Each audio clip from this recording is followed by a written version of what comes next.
ঈদ মোবারক সবাইকে। যেহেতু এটা ঈদের ভ্লগ, সো ঈদ মোবারক দিয়ে শুরু করলাম। তো ঈদের দ্বিতীয় দিন আমরা চলে গিয়েছিলাম বসুন্ধরা সিনেপ্লেক্সে বর্ণতা এক্সপ্রেস মুভি দেখতে। এত ক্রাউড ছিল ভিতরে।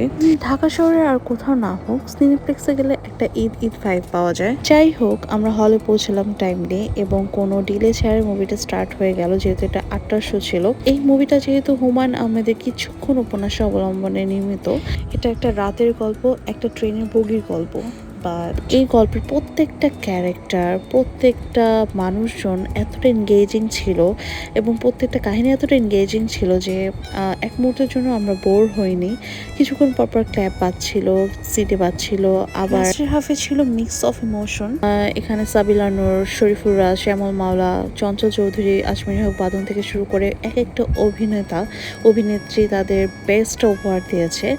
আর যেই মানুষটার কথা না বললেই না, Mosharraf Karim, he just stole the show. I think আমি তার ক্যারিয়ারের সবচেয়ে বেস্ট অভিনয়টা এই মুভির মাধ্যমে দেখলাম। যে কোনো দুইটা, তোমাদের যে ব্রেনের অবস্থা, দুইটার বেশি কথা তো মাথায় রাখতে পারবে না। So go and watch guys, must recommended একটা মুভি।